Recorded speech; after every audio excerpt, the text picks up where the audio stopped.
Aren't you about tired of listening to sports shows with all the woke bullshit?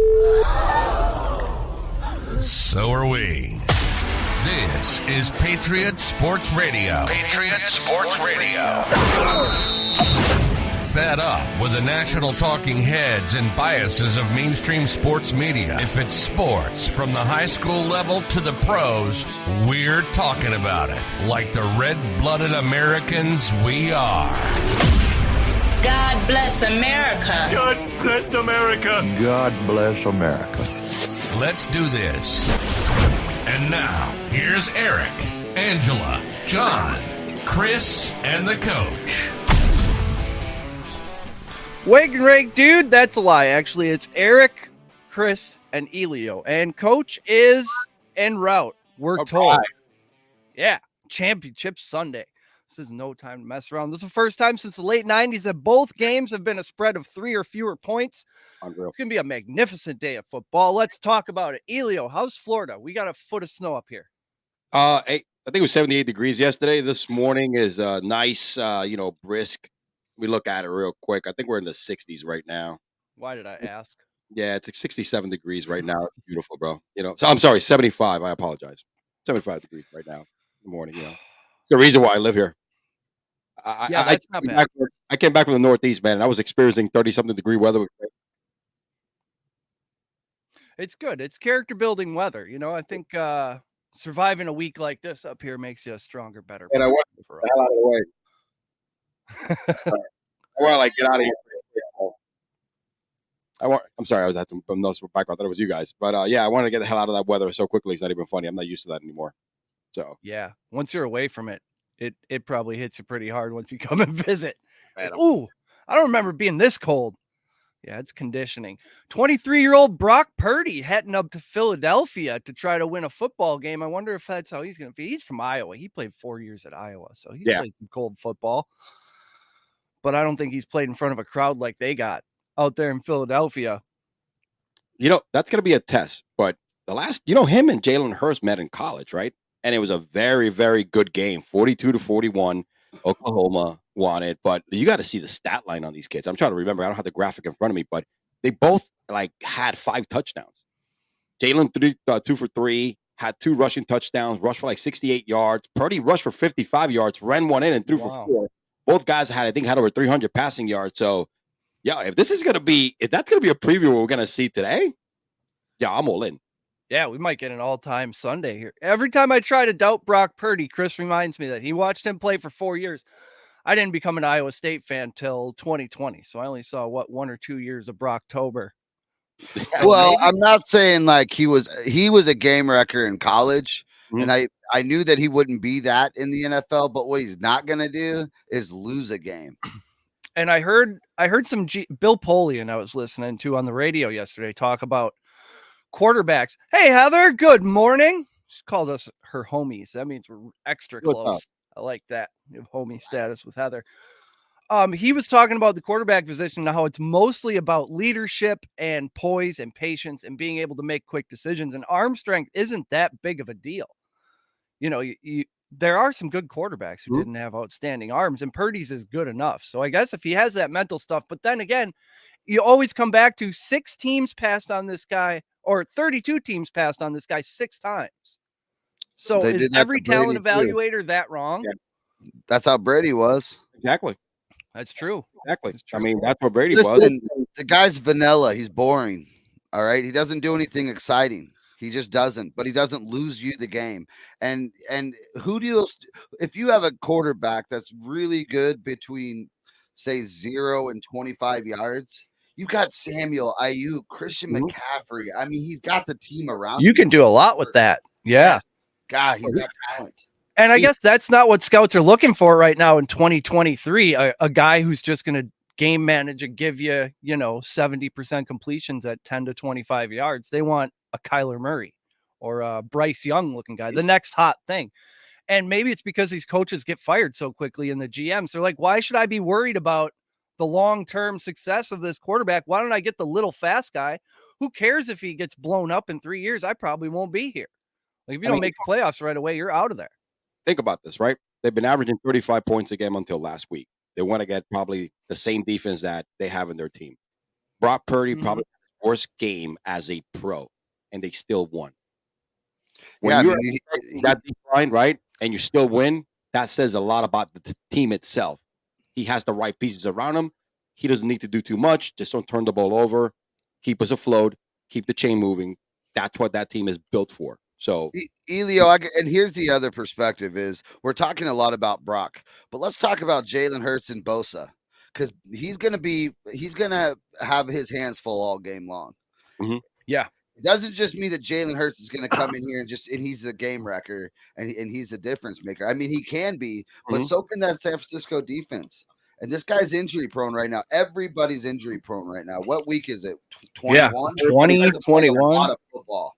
That is a lot of football. I think the Eagles O line versus San Francisco D line is the biggest strength on strength situation we have this weekend. No, look, that's gonna be fun to watch. It's not a cakewalk by far. This game. Jalen is dangerous as hell. You still gotta watch him. He's like the kryptonite for that kind of front four, right? A mobile quarterback. With that being said, he's not going against the Giants' depleted freaking offense where they can score. If the Giants don't control the clock, but that's different. They went out there, punch him in the mouth. You can't come back from it. This is different. Yeah. This is a defense that's gonna do a lot more schemes and kind of control the game here a little bit. And then on the other side of the football, like you said, they got to run the shit out of the football. Did you see Elijah Mitchell get involved now? They're splitting those carries right now because they got two backs that can break out at any time. Of course, CMC is going to be Christian McCaffrey is going to be getting a lot of targets and receptions. He was like the guy last week. He didn't have a great game, but he was so involved. So you got to keep that honest. Debo's going to be a factor. They're going to use Debo a lot more this game. And then Kittle is your ultimate safety blanket who's been playing, who's probably the best 49er right now in the last, 5 or 6 weeks? Yeah, with excellent chemistry with the quarterback. He's being Gronk for Tom Brady. Remember when those ugly games in the playoffs, right? And in New England, there was a slow game defensive. Guess who made the clutch catch? Or the clutch catch? It was Gronk. Like 3rd and 13, you knew it was going to be Gronk up the seam, and there wasn't anything the safety could do about it. Like Kittle did last week with that insane catch of his freaking helmet or his hand or whatever. I've never seen anything like that. That was awesome. That's where I see this team. That's what it reminds me of. Yeah, they're playing together and getting things done, and they believe in Brock Purdy. They're not like, oh, we're dragging this kid through the playoffs. They understand. Their position is this kid's leading us through the playoffs. We're here because of him. I don't know if they believe that or if they're just saying it to pump him up, but that's the vibe in the locker room.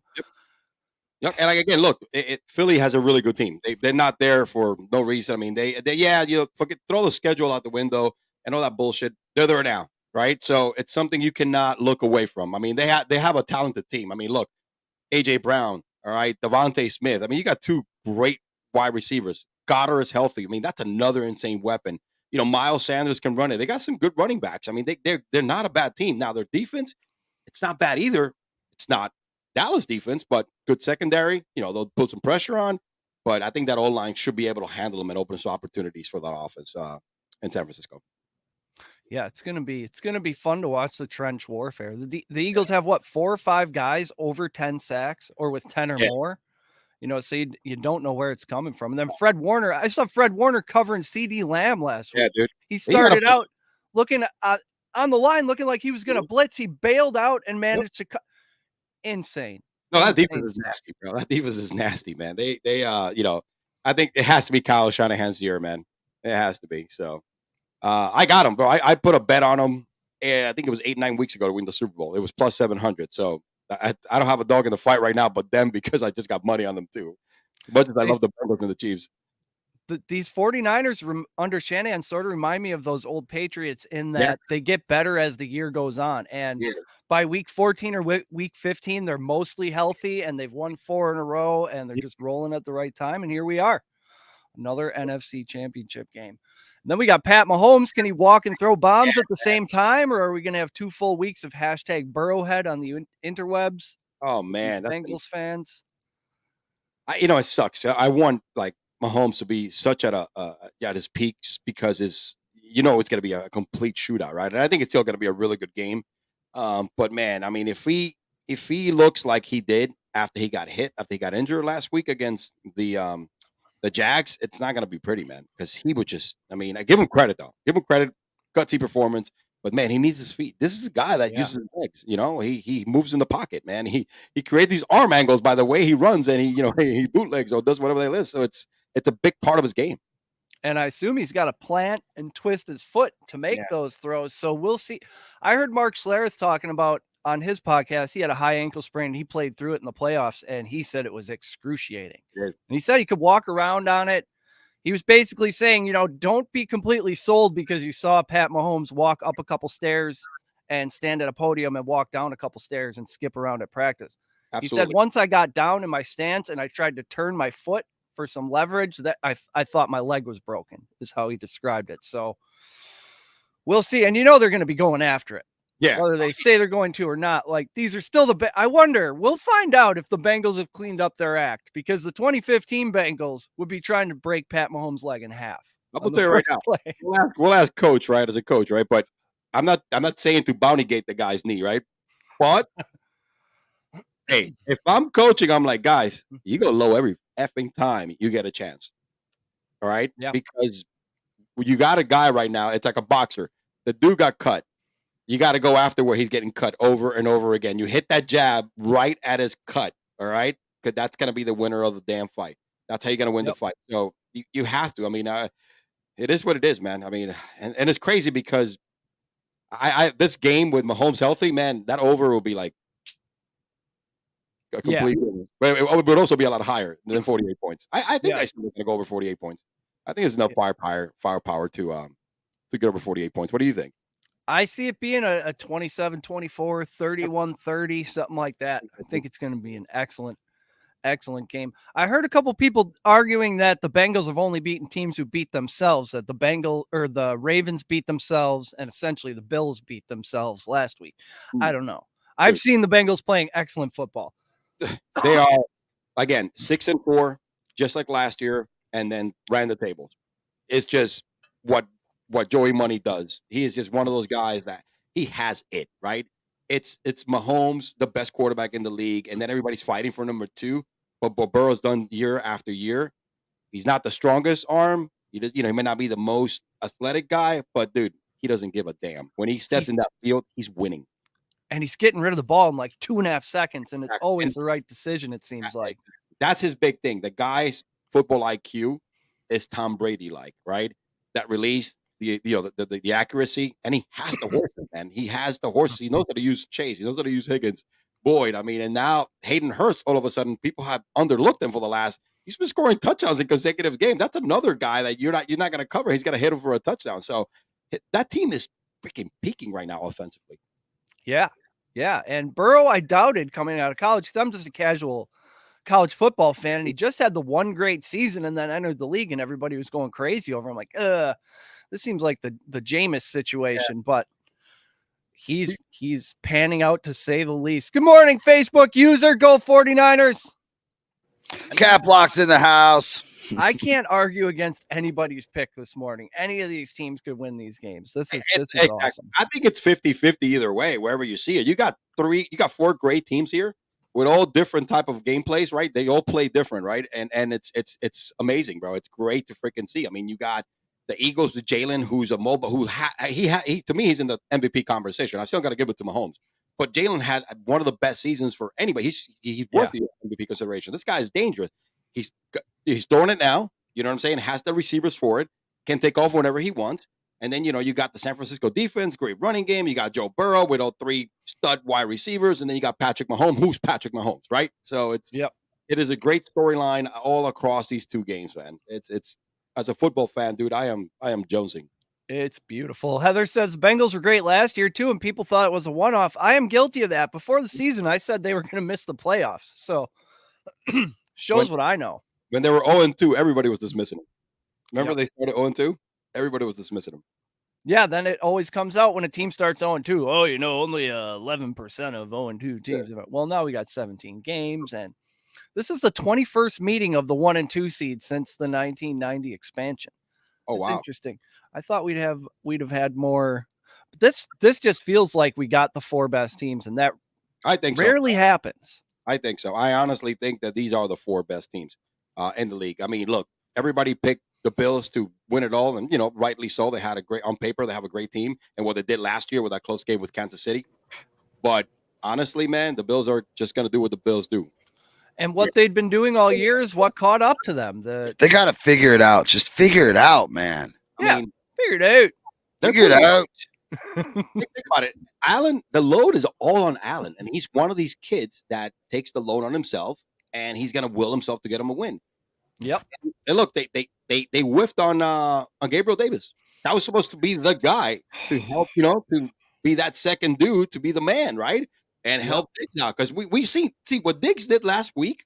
This attitude shit is the reason what shipped him from the Vikings, right? Remember, he's the guy in the Vikings that caught a game-winning touchdown from Case Keenum, right, in the last few seconds to beat New Orleans, right? He was the man, right? And they shipped him out because of this kind of stuff, And he's had great seasons with the Bills, but he's not the guy. Nope. Guys, are they a running back away? Is that what they lack? Do they lack that force behind Allen, or is it Allen? Is he mistake prone in crucial moments? I think they need a wide receiver too. They have 3 or 4 wide receiver 3s, and Gabe Davis was supposed to be that wide receiver too. He had all the, last year he had a solid season and the numbers were ticking up, and it's everything you see in a guy who's about to break out, and then it just didn't happen.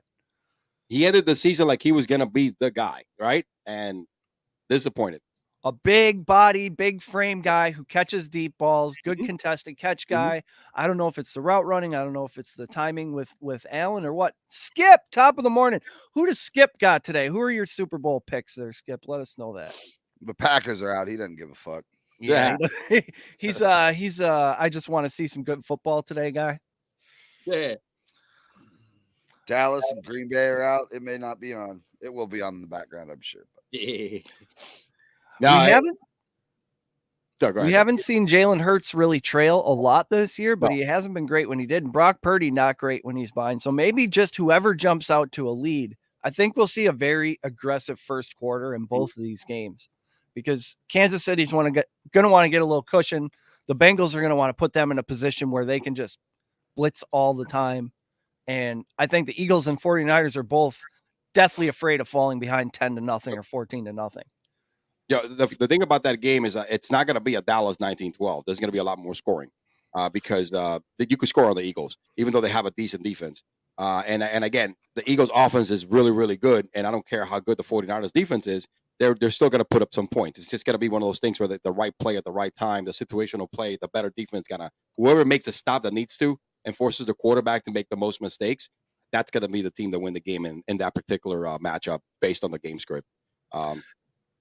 Heather says, and I agree with her, Allen carries the team on his shoulders as long as he can, and then he gasses out at the end. You kind of see him do, if they're down 7 or down 10 in the fourth, he'll just put up the rushing yards, run people over, jump over dudes, whatever he has to do.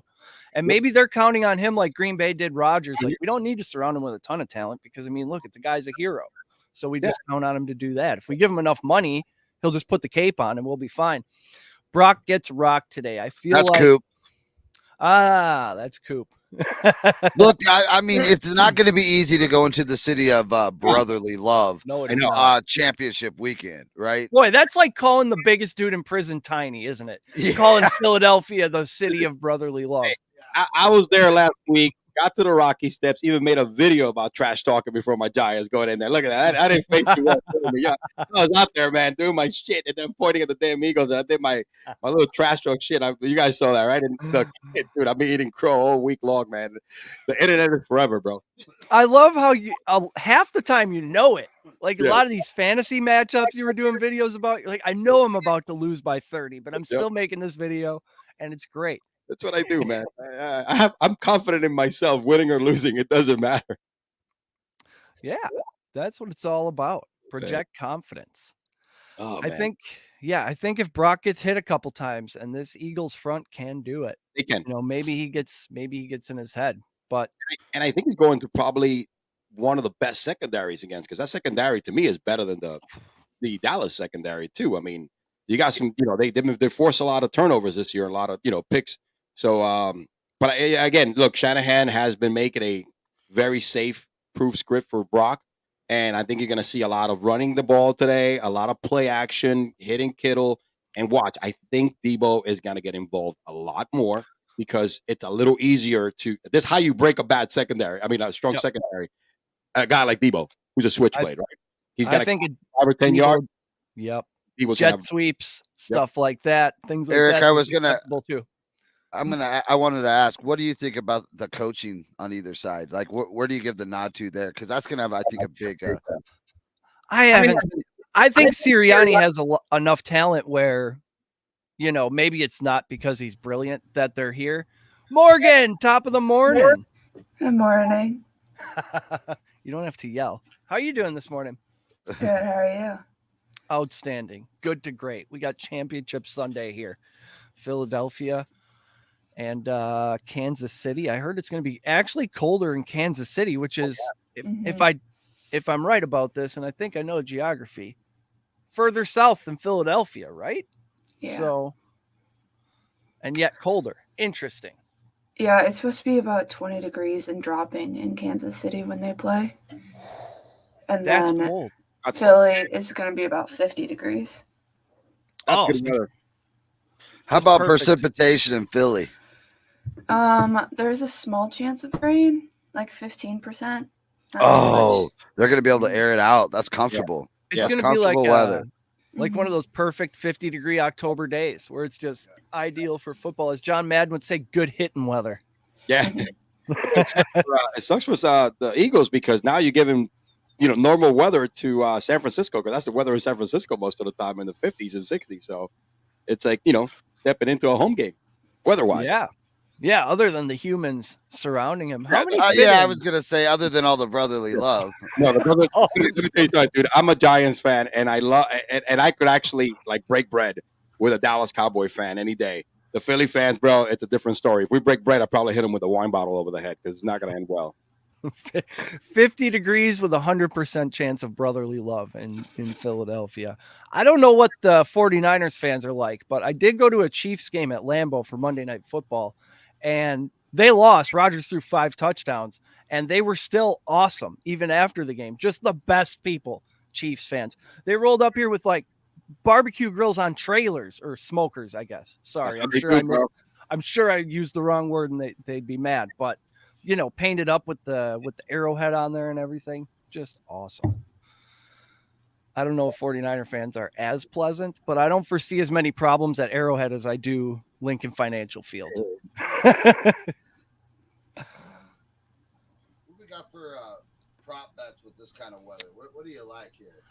I think I like Debo and McCaffrey in the Philly game because I think that has to be who they get the ball to multiple times. I was surprised to see Purdy's attempts total is 31.5. So apparently they expect him to throw the ball 30 to 32 times. In which case he has to throw an interception, right? Mm-hmm. If he puts it in the air 30, 32 times against the secondary, somebody's getting one. And Avonte Maddox is back, which means they'll have Slay and Bradbury on the outside. They can put Maddox in the slot, and CJ Gardner-Johnson can move back to safety where he's gotten most of his interceptions. So I think CJ interception plus 450. I'm going to put $5 American on that and see what happens. I may have $5 American, ladies and gentlemen. $5 American. So plus what? That's just 2 fewer Red Bulls. 450. So to win what? 22.50. That's a great value, Morgan. Yeah. Does that math check out? You're the college student. Is my math correct? I think so. All right. What do you think of this one here, right? And this is it's kind of goes with the over of the game. 49ers and Eagles, both teams scored 25 plus 425. Ooh, I like that. I like that, especially looking at the pass attempts total. Hurts is 32.5. Purdy is, I believe, 31.5. So if that's what we're going to do, I mean, the way to beat the 49ers, really the only way, is the deep ball. That's why I also like A.J. Brown first touchdown. I think plus 900. It was down to plus 850 yesterday. As the smart people like myself get on it, it's probably going to go down to like plus 750, something like that. But I hit the Kelsey first touchdown last week, but I was an idiot and I parlayed it with 102 yards and he had 98 yards. So it was just heartbreak city for old Eric against the Jags. But you'll have Morgan. Who do you got? Who's going to win these games today? I have Purdy, but I'm not too hopeful on it right now. I have Purdy too. And then what do you have on the KC Bengals game? I have KC, but I got Bengals. But I mean, have they ever beat them in Arrowhead ever? Burrow? Not Burrow. And the whole Burrowhead thing is weird because I thought just when I heard that they were doing it, they've beat him multiple times. They've only won once in Arrowhead with so Joe there's Burrow. no data. We don't have it. Twice in Cincy and once in Arrowhead. So 3. We don't have a data cluster for KC, so we can't come with any predictions on that. This game will give us a lot of predictive data for the 2023-2024 season. Facebook user says Devonta Smith has a better chance for a big one today. Yeah, Absolutely. If they go with the quick underneath stuff, if they do the pepper Devonta Smith with 10, 12 targets thing, that has worked before. It worked last week, in fact. It did. Coach! And he's back! What's in the building? What does your sweatshirt say? Defund the HOA? Oh, yeah. I like that. Oh, shit. Yeah. Let's go, baby. I got the same problem. We got Morgan here. We're just talking about the weather. It's going to be 20 and dropping in Kansas City. Philly's going to be 50 degrees. Just beautiful football weather out there. 15% chance of precip. Yeah. Can you guys hear me all right? Yep. Loud and clear. I went to bed. It was 60 degrees, and I woke up this morning. It's 22 here. So yeah. Don't you hate that? Got it going on. And they say this is going to be the warmest of the next 3 days. So they said that, and possible freezing, possible ice storm the next 3 days here. I can tell you what has happened and isn't possible later it is possible later, but it's already happened. Is I got to go get a shovel after this goddamn show. How much snow is on the driveway, Eric? You were out there. Like this much. That's too much. It's on it's on the whole street. A plow hasn't come down your street. I took a left and I was like, "Yep, this is why I bought a Subaru because I live in Wisconsin." We don't plow on God's Day. Is that a deal? I don't know. Maybe Let's start kicking some of the racks of those little people that live in your house. Yeah, that's true. That's how that works. Yep. Yours probably work about like mine. I see them about the crack of noon. They start peeking their head out, looking like little grizzly bears wanting something to eat. Yep. There's Eastern, Central, Mountain, West, and teenager time, which is 12 a.m. is early morning. Yeah. I got one is with her travel softball team. They were doing a team bonding experience. So they had a big sleepover last night. All the 14U girls. I got to tell you, nothing builds goes to practice, and then I'll pick her up. Nothing builds team like the business end of a shovel, my man. That's right. Maybe the whole team should come over. Yeah, come right. Just start on one of them and work their way through the team. By the end of it, we'll have the workout done and some team building. Shout out to the Ridgefield Rebels. I can't wait until my 5-year-old can reach the damn handle of my lawnmower because little bastard is going to be pushing that a lot more than this little guy right here. There you go. Nice. Hey, we're going, Coach. We're going this afternoon to go buy new catcher's equipment. Oh, nice. We're getting new. Yeah. Oh, yeah. Going new. Nice. She's 14U now. She's growing a little bit. No more youth.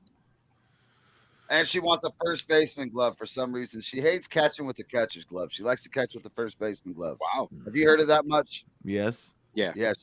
All the great ones do that. When they're young like that, you can do that. They're not quite as bulky, but when they start throwing a little bit harder, she's going to want that catcher's glove. Yeah.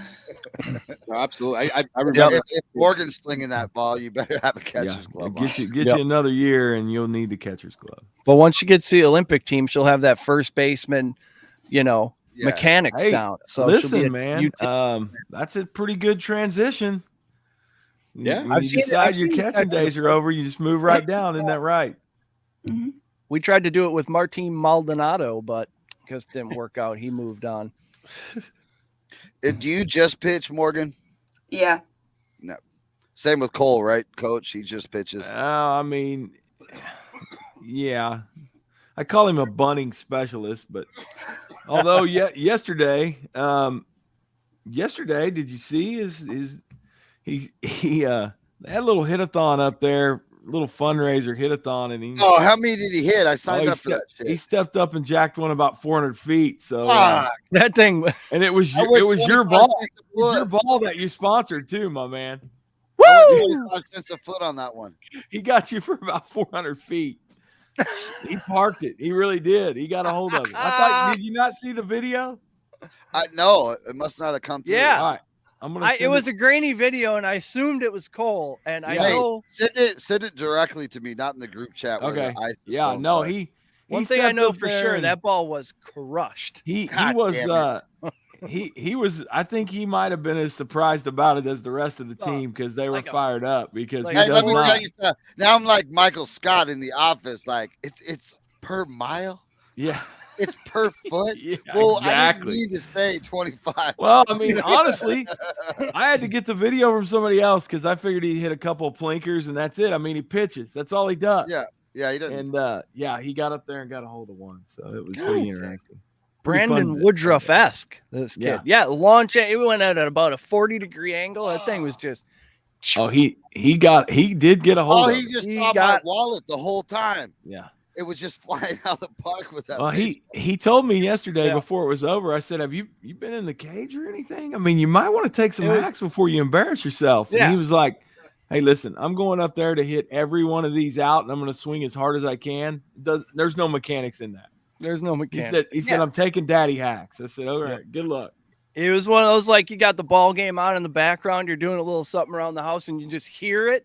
Yeah, and you stop what you're doing and look at the TV. Yeah, like, he got all that one. Yeah, he did get all that. It was pretty interesting. And like I said, that I don't know who was more surprised, him or the rest of the team, because no one was expecting that. And he did get a hold of it. But he's a funny kid. Yep, 5-tool player. That's what they're gonna start saying. I don't know about that. Unless they started calling him the nickel, because he's got a nickel head sometimes. I'll tell you that. What do you think about Jerick McKinnon, Elio? I have a theory that he's going to get some receiving yards today. He had 0 receptions for 0 yards last week after having like 50, 60, and then 100, and then none. I think they go back to that because his snap percentage went up once Mahomes got hurt. So I think he's better in pass protection than Pacheco, which then leads me to think I think the Bet the Board guy's talking about Pacheco under 50 yards in terms of he might not even be on the field enough to do that. But I'm a little worried about him being able to break off like a couple 15-yard runs and screw me there. I don't like unders. He did do it against the Jags, but you're playing a different defense right now and a different caliber team because they might be playing from behind today. And I think, yes, McKinnon is going to be, especially with Mahomes, limitations right now he's going to have mobility-wise, who you think is going to be there to like bail him out on the dump down. I think he's going to get a lot of attention. And, the Jet is one of those guys that can catch one for 5 and take off for 20 or 30. So little safety valve guy. So Morgan, you're not worried about the Mahomes injury, and you have the Chiefs and Brock Purdy and the 49ers. Yeah. Who then wins that game? Make him wait. Make him wait. All right. Tell him not to put you on the spot. I can wait till next week. Yeah. I can wait till next week. They call that a tease in the business. Right. Morgan, do you have to get back to some higher education stuff and or lunch and or relaxation? I do have homework. Well, don't let us keep you from that. Okay. Thank you very much for joining us and for your contributions all season. Will we see you not next week, the week after next. We'll do something for Super Bowl Sunday morning. Beautiful. Have fun. All right. Till then, crack the books. Do a great job. And thank you very much, Chris. She'll be doing a little segment on our big Super Bowl special. Oh, yeah, that's right. We got a massive. Jason will make the video much cooler than we do. Yeah. We got a massive Super Bowl situation coming. Stay tuned for that. Yeah, it's going to be crazy. Just cliffhangers all over the place. All right. Thank you, Morgan. Have a great day. Have a good day, guys. Later. Yeah. The life of a college student that's actually staying at college. I didn't have the luxury. Number one, I wasn't that smart. Number two, I couldn't afford it or my parents. So I went community college, and then a few years later got my bachelor's through community, doing the whole traditional. Sure. It's the reason why I don't have student loans because I work 40 hours a week and pay my shit. So, but it's funny because I when I see my nieces and nephews are both, away in school, and I'm like, I'm living like vicariously through them. That would have been me. But the problem would be probably going away to school. If I had the opportunity, I would have filled out. I would have been that guy, like getting hammered every single weekend at all these parties and shit. And then all of a sudden, yo, dude, you're not passing. That would have been me. Yeah. If it's up to young Elio to make the positive decisions. I mean, There's a chance he maybe doesn't. my God said, "Now listen, we're not going to put you in that scenario. All right, we're going to make you work for yours. All right, Yeah. you can't afford it. So if you want to go to college, your ass is going to have to pay for it. You know what I mean? So that's pretty much what it was. I had to it took me like 7 years to get a bachelor's, but because I was working all my 40 hours a week. So I understand What do you think that. about our guy Kadarius Toney today? Do you think they drew up some stuff for him? I heard Juju talking about the game plan is fire, as the kids say, for this week. So I think either Juju or Toney has something in there. His receptions are set at 3.5. I could never take the over on that. Kadarius Toney is a 1 or 2, possibly 3 catch guy, or 9 or 10. You don't know, but over 3.5 is a crazy bet to me. Kadarius pisses me Go off. ahead. Right? I'm sorry, Coach. This is me No. up because every year. I mean, this season when he went after the trade, it's all been like, "Oh, I can't believe the Giants traded this guy." The folks from Kansas City. Last week was the same thing. Okay, Darius Tony's gonna have a big game. We got to get him involved because we need him. Blah blah blah blah. Dude, same dud. Same dud every week. Yep. What do you got, Coach? Oh, I was just gonna say, I do think that Reed will find a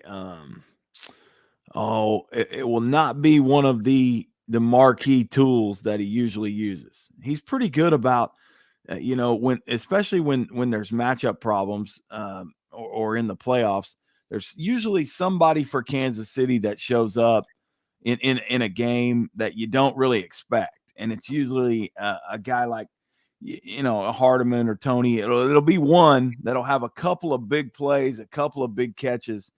If they're going to win today, they're going to need somebody that's not the mainstay. Now, I'm not saying that, Kelsey or any of those guys aren't going to have to perform. I'm just saying they're going to have to get somebody else involved that's going to have to generate some offense. And if I'm on that staff, that's exactly part of the game plan is, hey, look, it's not going to be the normal guys that we call on. It's going to have to be a somebody that creates a matchup problem that we find that we can get 2 or 3 big plays off of to get us over the hump. Because in a tight game like this, when you have 2 evenly matched teams, it comes down to matchups. It comes down to finding a guy that normally maybe his bell doesn't get rung as much, and you just got to get it any way you can, and somebody's got to produce. Somebody, and if you gotta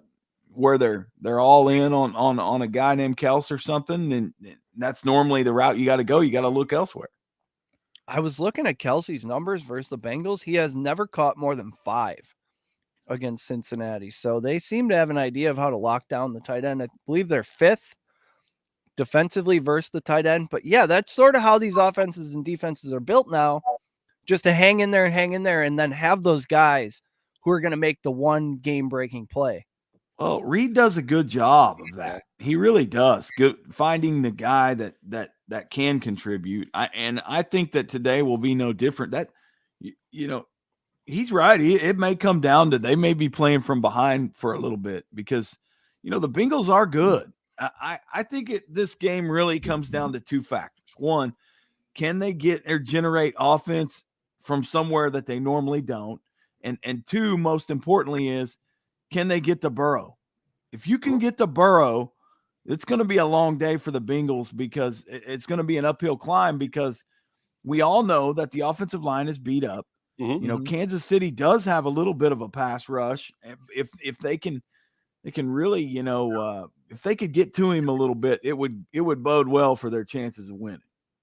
I mean, that offensive line, they got 3 starters out, I believe, and I don't think any of them are going to be back for this game. The guy who dislocated his kneecap allegedly would be available. Possibly 2 of them would be available for the Super Bowl should they make it. But I think that snow covered up a lot of the problems that offensive line may have had and slowed down the Bills' pass rush a little bit. Well, that's why I was just going to say that you remember last week when we were watching the game. I mean, the one thing that was missing there is the Bills never got to Burrow. They really didn't get to him at all. And if Kansas City doesn't get to Burrow today, he will cut them up because they're not good enough in the secondary to be able to keep a hold of what the Bengals have going on. I mean, Burrow's good. He's really good. I mean, people forget how good he is because the AFC is loaded with quarterbacks. The guy, all he does is win, and he will carve them up if they don't get to him. But if he's running for his life, or they can get him into third and long situations where they can bring in a pass rush package, I think that that Kansas City will do well. I mean, that's a big if. They're going to go in with the same game plan as last week, right? Strike hard, strike first, no mercy, sir. Right? The Cobra Kai game plan. Yeah. Exactly. Right. That's what they did. 2 touchdowns right in the first quarter. Bang, bang, bang. Yeah. Now they have to play from behind in the shitty weather. Same thing. It's not snowing, but it's cold. Yeah. They're trying to do the same thing. And again, like you said, I don't know how that offense. Like you said, I think the snow. Good point there, Eric. The snow definitely had to do a factor in that offensive line holding that defense for the Buffalo Bills, which is a better defense in my book than the Kansas City Chiefs. But you're right. You don't have that factor anymore. So that's the ultimate things for Cincinnati, which has been the issue since last year. Can that offensive line protect Burrows? And if they do, it's game over. Because, man, the kid doesn't need a lot of time to let it go. No, he doesn't. Protection probably the key to this game for both sides. Well, because Mahomes, as long as you keep him upright, can probably stand back there. Like his quarterback rating was still really good even after he got hurt when he was getting rid of the ball quickly, and he's basically just going to be in that little box. So it's going to be a matter of can you get in there. I think he brought up a good point too. I mean, the first person to score, the first team to score in this game is going to hold a bunch of cards, and I think that that's going to be Cincinnati's game plan, like you said, but that's also going to be the Chiefs' game plan. The Chiefs want to come out and get on the board in a hurry. You don't want a 7-3 or 9-6 field goal-a-thon at halftime if you're the Chiefs. If the Chiefs aren't scoring and this turns into a slugfest, I think that and that was the recipe last week for the Bengals is muck this thing up. Get us to the fourth quarter and Burrow does his thing. And that's kind of what happened is coming down the stretch. The Bills just faltered down the stretch. I mean, they just literally folded up like a cheap suit. And that was, they had a lot of opportunities in that game last week. Second half was it was a lot of opportunities that they just squandered, And the Bengals kept coming out and scoring and putting pressure. They kept applying pressure. And I think that's the yin and the yang of the game plans today. But whoever scores first is really going to be, I think unless it's just a shootout and up and down the field, which I don't think that's going to happen either. Yeah, Mahomes, and again, I keep bringing this up, that high ankle sprain, as much as they try to hide it this week, right?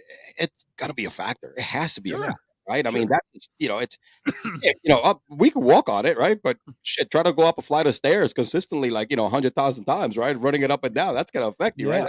Yeah. Or scramble for 10 or 15. You got to run. You got to get hit on the side. Come on. That has to be a factor. I think that's probably at the end of the day, it's going to limit that offense because what Mahomes does, man, he just does it with, like I always say, it's Travis Kelce and a bunch of freaking dishwashers and busboys and the wide receiving core. Right. But he makes those guys good by what he does with his feet, right? Moving around. That is true. Throwing the defense in, right? He's not taking off for 30 yards like Lamar Jackson and Jalen does, right? But he's just doing his thing, and then he's using his arm with it. He keeps the defense at bay, and some of these guys get open, right?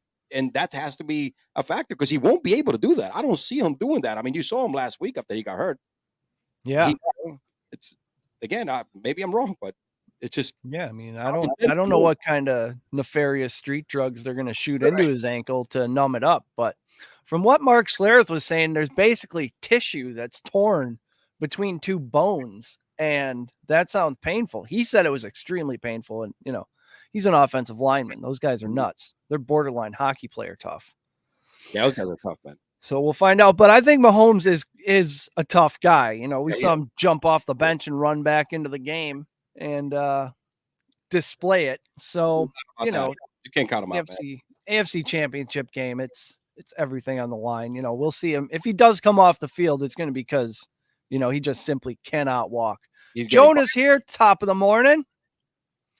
Who do you got winning these things, Jonah? I'm very interested to see. I think it sounds like the majority of America is on the same thing I am, which is Eagles and Bengals. So that kind of alarms me that I might be wrong on both accounts because it's almost never what most people think. I will tell you the 49ers and Eagles game to me is literally a toss up. I've been thinking about that all evening, and I really don't know which way to go on that. I think I would lean towards the side of the Eagles just because they're the home team, and that would be the only reason.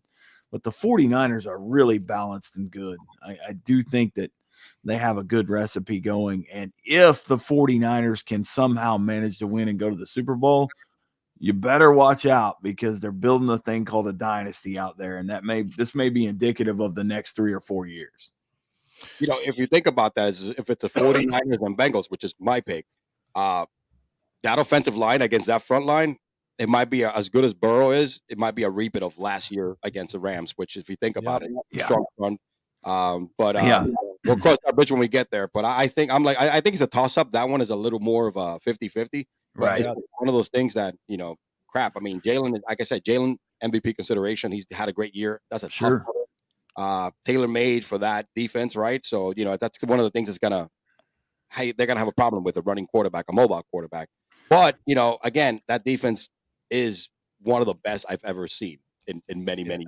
One of the things that you keep counting, like I do, I keep forgetting the Eagles are the 1 seed, and they've shown they're the 1 seed last week. I mean, they came out and took a hot Giants team and made them look mediocre at best. And like they shouldn't have made the playoffs. No, they made them look terrible. And that was what they were supposed to do because the Giants should have never made the playoffs. You know what I mean? That is true. As the Giants right from the beginning of the season, we did not see this coming. The Giants swan song was pretty much the week before, but that was their Super Bowl, baby. I am proud and happy as hell, man. We all of us called it, man. So it's like, well, and I think they've got some good things happening over there too. I just, when I look at that game today, I hope for the Super Bowl sake, I hope the Chiefs win today. I like the Chiefs, but I hope they win because whoever goes from the NFC, I think will have a pretty easy time with Cincinnati. I think you're right about last year. There's nothing that Bengals O-line could do within 2 weeks that could prepare them for the Eagles or the 49ers line. I don't think on defense. I think that's a mismatch, and I think it would get exposed. I mean, again, I think it would be a replay of last year's Super Bowl. Yeah. Listen, it's going to be 2 great games. I think it's one of the great matchups. The storylines are all over the place, man. You know what I mean? You got Cinderella stories. You got, Jalen Hurst coming back as incredible uprise this year and improvement year over year. Look what he's doing, right? You got Patrick Mahomes hurt, man, going back again. What, 5 championship games already? He's been in the league or 4. You got Joe Burrow again. Look, everybody counted me out, and look where we're at again. I mean, there's so many storylines here. Right. It's just got to be. It's a great time to be an NFL fan right now, especially like this year. So it's either way. It's going to be an enjoyable time watching these games. I can just see the hype videos already of these guys throwing touchdowns, and then Mahomes limping off the field and coming back. Yeah, beautiful stuff. Good old NFL film style kind of crap, right? Yep. Yeah, with the Sam Spence music over it. Yeah, we're going to have no shortage of stuff to talk about no matter who wins.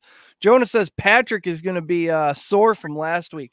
I agree with that. This is different than coming back in the game right after it happened with the adrenaline. Now you've been off a week, and now you're getting shot up before the game and playing on it, which I think is a different pain tolerance situation than the heat of the moment. Yeah, he did have to sit through halftime, but I'm sure he kept it moving or whatever they do. Coach, when they shoot him up, what is that? Explain that. And do they put him on pain meds before the game? Everybody's been saying it all week. Nobody knows what it actually means. Do you know what it actually means? You're talking about like when cortisone? What is it? When they get a shot of whatever in whatever body part? Toradol is the stuff Pat McAfee talks about. Say that again. Toradol is the stuff Pat McAfee talks about. Oh, I think there's more than that. Quite a concoction that you could probably come up with. I think it just depends on the person. I mean, what works for each person, that's a pretty interesting medical discussion, but and ethical discussion. But I think it depends. I mean, they are limited in some stuff, but I mean, Are you? Because that's not something you're testing for. I mean, so do these trainers and medical staff sort of just have free reign to make decisions upon what's going to get that ankle? Oh, there's a lot of people in the organization weighing in on how that's going to go, because obviously you don't want something permanent happening, but there's no tomorrow. Mhm. There's no we gotta have this guy next week. You got to go. Is there a little first aid case that just says there's no tomorrow on it? I mean, that's where we're at. You win and you go on, or you go home for a year. So if the recovery time is 3 or 4 months, what the hell does it matter? Coach Bradley, I'm going to need you to go under the locker and get me the box. Coach, I brought this up earlier, right? As a coach, right? You are the coach of the Bengals right now. And I'm not saying, this is not a bounty gate scenario here, but what do you tell your defense to go after Mahomes? In which way? I'll take the 15 yards if I don't have to deal with him the rest of the game. I'll tell you that. That's exactly how I would say it is, guys. If we end up with a roughing penalty, it's not going to be the end of the world. Long term, we'll figure it out. And people are smart enough. If they get to him and he's out of the game, their odds of winning go up greatly. Before we started going down this road, I was thinking to myself, I think the great equalizer in today's game, and that one specifically, is going to be Mixon. Mixon is a weapon that really the Bills kind of the weather kept him in check last week, but he's a weapon. He's very he reminds me of Edgerrin James a little bit, where they moved him around in certain spots. I really like him today, and I love the combination of him and it's not. They have Samaje Perine too. Yes, Perine. Yeah, Perine. Well, they were in the same backfield in Oklahoma. Yeah, hey, was different. Mixon the cat that punched that chick? Oh yeah, Pickles and Norman. Yeah, punched. To be fair, she did use the N-word. Punched the chick. No, she did. No. But you can't do that. You can't close fist punch anybody, let alone a woman. That's a bad idea. Like Jonas says, we've seen what kind of ethics the league has had, and I think 31 other coaches would spot Chad Henne 15 yards if they knew they'd get Chad Henne for the rest of the game. Yeah, no, and I will say this about Kansas City. I don't hate Henne. I mean, he's not Mahomes, but he, the offense they're not done if Henne comes in the game. It's just going to be an uphill climb. It's going to be an uphill climb anyway today with Mahomes' injury. So they definitely want him as long as they can. And I'm sure they're probably having a little fireside chat today before the game of we cannot let somebody get to our guy. Yep. Yeah. They're like, thank God Vontaze Burfict is out of the league. If he was on this team, he'd be fucked. Yeah. Hey, Coach, adding to your point with Mixon, he had 105 rushing yards last week, 20 attempts, and a touchdown. So that's going to be the balance they're going to need again from him. Oh, they're going to need him. And I'll tell you who, like I said, last week impressed me more than that, and that was Perine. Late in that game, he came in, and he had some pounding runs that were really, really good. And if they let Mixon get going, and then Perine is able to come in and add to that as far as he's breaking off runs where he's getting 5 and 6 yards a pop, that they're not going to be able to stop the Bengals today. And no, because then Chase will be open whenever he wants him to be. And then that's just Perine for that kind of stuff. He gets 5 receptions a game too. Very easy for 30-something, 40 yards, which again is part of that complete package. He's developed into a weapon too. Yeah, I mean he's a good NFL back off especially off the bench. I mean a lot of guys would like to have that guy as a starter. Exactly. Yeah. The Bills would. I guarantee you the Bills would love to have Samaje. After watching last week's game film, they might try to get him because, man, he really punished them late in that game.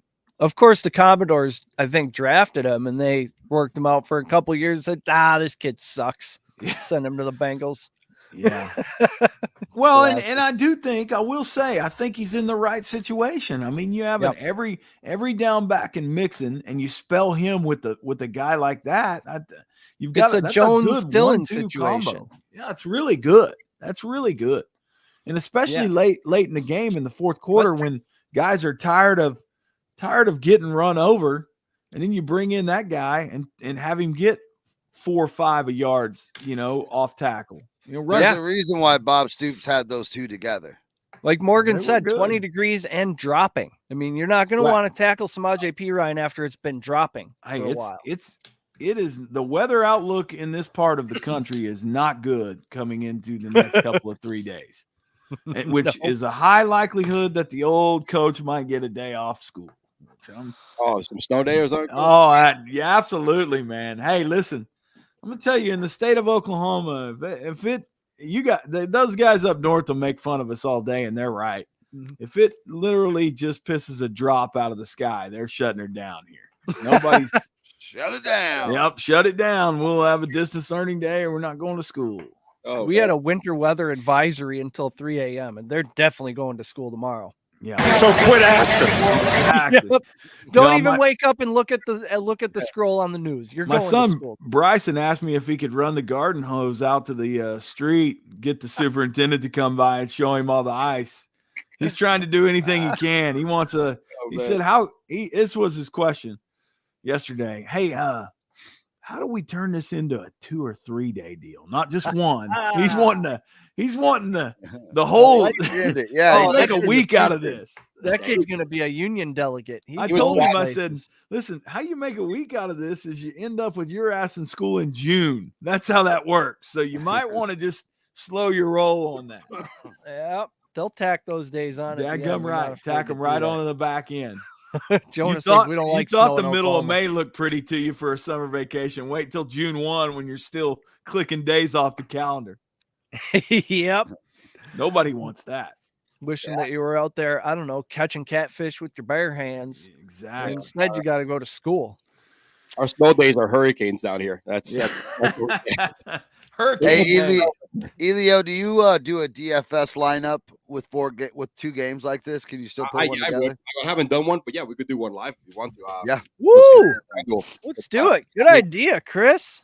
Yeah, man. You guys want to do FanDuel or DraftKings? You let me know.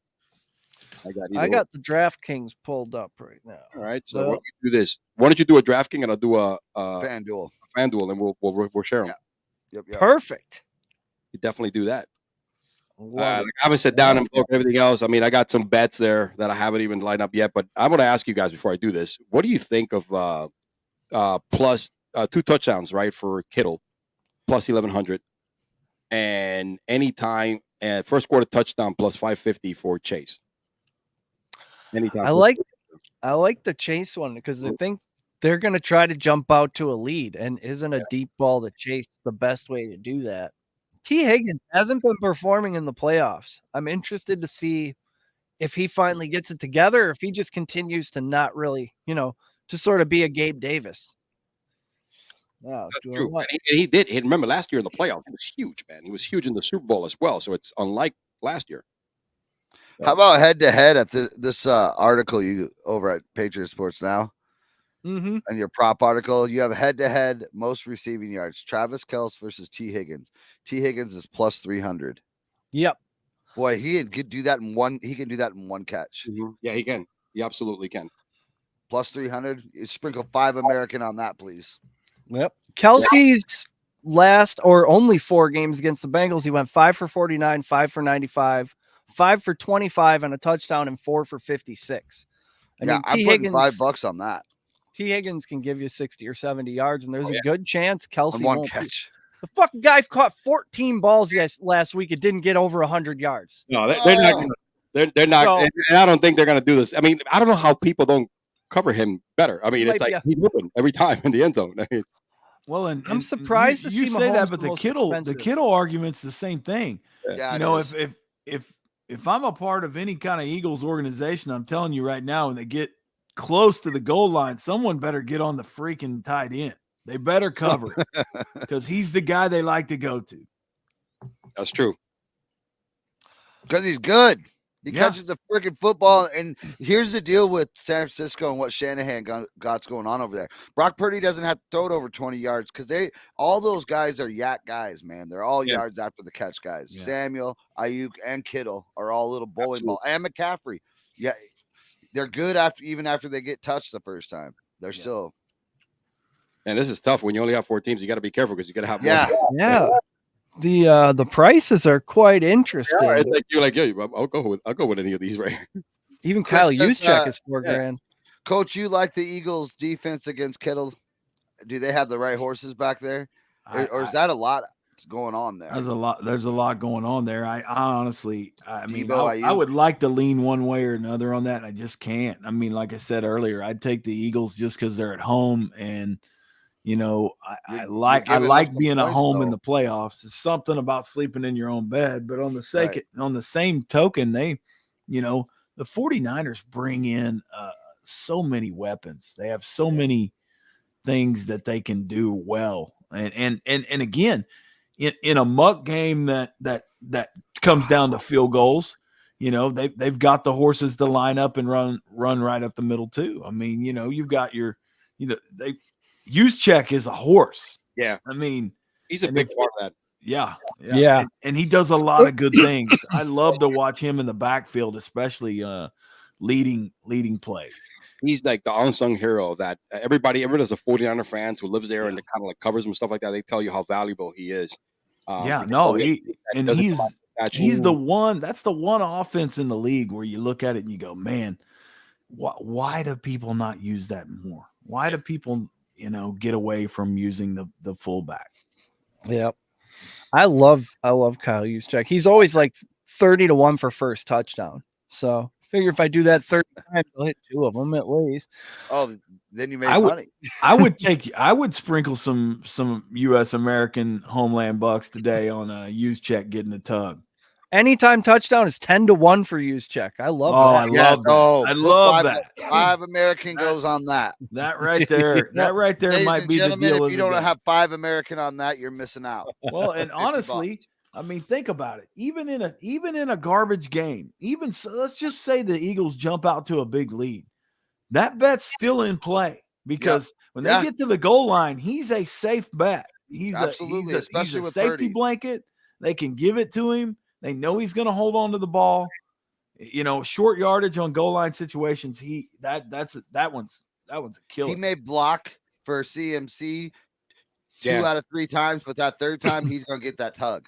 Well, and there's no, like I said, there's no danger in running him right up the guard's rear, you know, on a little handoff or something. And there's not a lot of razzle dazzle going on there. It's a safe play. And you already made money on the Higgins Kels bet we just made. So this is house money anyways. That's right. You're playing with house money. You might as well get down on Juszczyk. That is my star of the day is Juszczyk touchdown. Yep. That's a great guy to get involved. He's probably the smartest guy on the field, you know. First in, last out. He's gonna do that. Boy, I love this lineup I just built, Elio. Oh, here we go. I got a lot of Bengals here. I got Joe Burrow, and then I put Christian McCaffrey and Elijah Mitchell. I think Elijah Mitchell has the Q next to him. A lot of people are going to be scared. I think he's going to get 50-50 with Christian McCaffrey. Then we got T. Higgins, Deebo Samuel, and Jamar Chase because I put Hayden Hurst at tight end. I'm a little afraid to use Kelsey and those linebackers for the Eagles make me afraid to use Kittle. And then Jerick McKinnon, who I think is going to make up for last week, and then the Eagles defense to get that interception. Because there's 2 teams, it's going to be very similar to yours. I have a few players that's different here. Ready? Oh, yeah. So I got Joe Burrow at quarterback, 8,300. McKinnon as one of my running backs, 6,500. I got Mixon. I'm hoping I'm Mixon for that touchdown and over 100 all-purpose yards. I got Devontae Smith because I think they're going to AJ's going to draw a lot of attention, and he should get peppered there with a lot of targets. Ajuk, this is just one of like, hey, here's my dart throw. If he goes deep, he's going to catch one. You know, that's what I'm looking at right here. Deebo, because I think Deebo, like you, Eric, is going to get used a lot today. He has to be involved. Hayden Hurst, because he's the cheapest tight end, and you know what? He gives you the best value for the money than the bigger ones. That's a good value pick.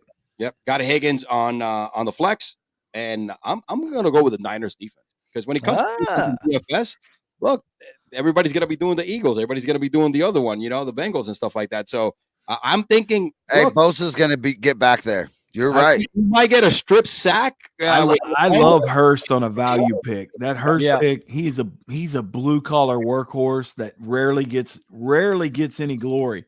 He's a strong value weekly because they seem to find him in goal line situations too. And I'll say this about you guys quarterback pick there.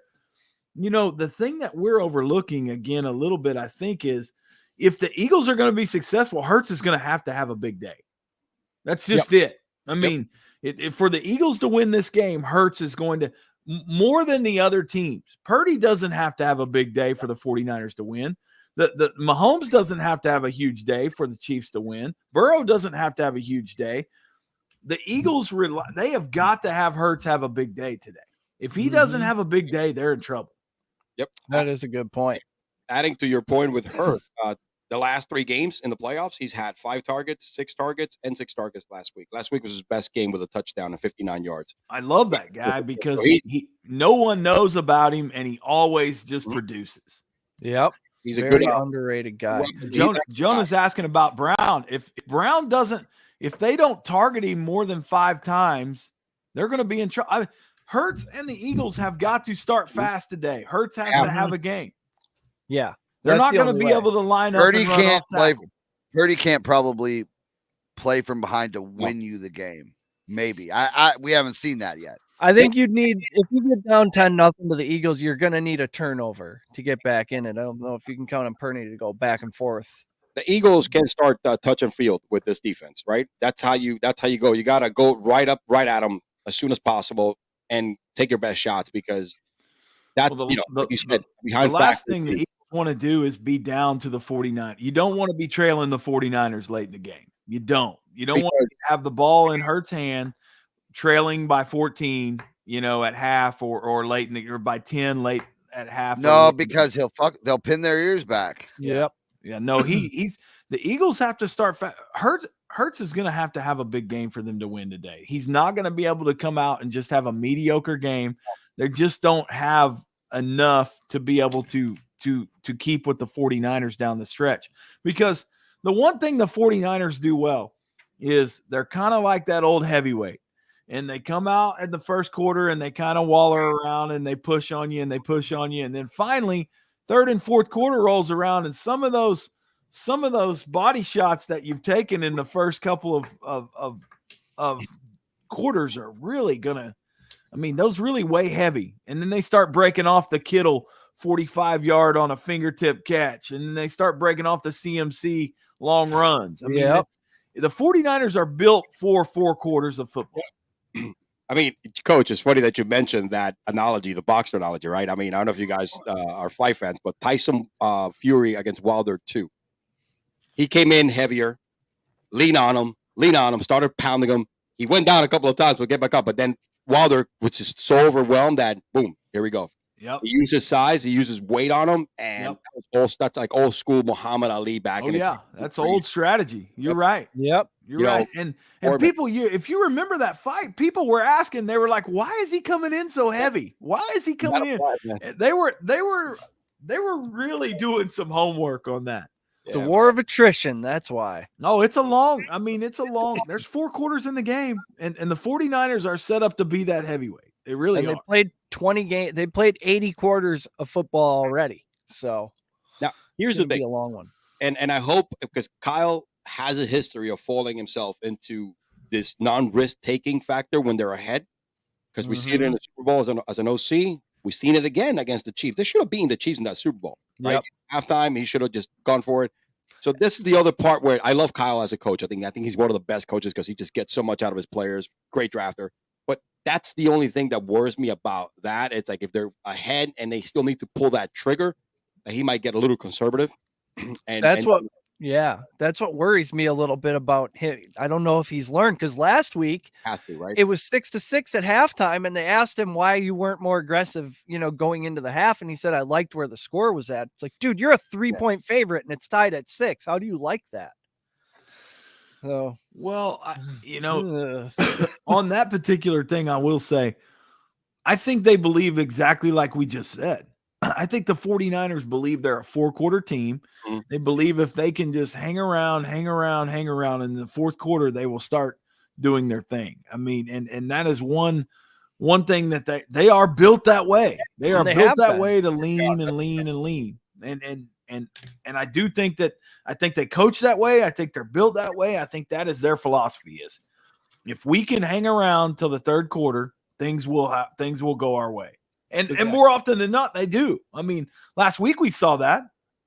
Yeah. I mean, they were in a battle. They were in a battle, and then come around the third quarter, things start opening up. You get tired. You get tired of playing disciplined football. Players stop doing what their assignment is because for 3 quarters they've been watching the same thing. I've been, I will be honest with you guys. Back in the 80s, let's talk about that. They had option football, assignment defense. That's how you win against an option football. That's why the military academies are still successful with it. Kids have a hard time. Players have a hard time playing disciplined football for 4 every quarters. down. They play it for 2.5. They play it for 3. But by the 4th quarter, and you've seen the straight dive handoff every time where he doesn't keep it, you're not putting the guy on the ground, and then he goes for 80 around you. That's how it works. Yep. Oh, I've seen this play. Oh, there it goes. Oh, wait a minute. What just happened? I mean, and the 49ers are masterful at that. They do the same. They just grind, and then finally they get their spots.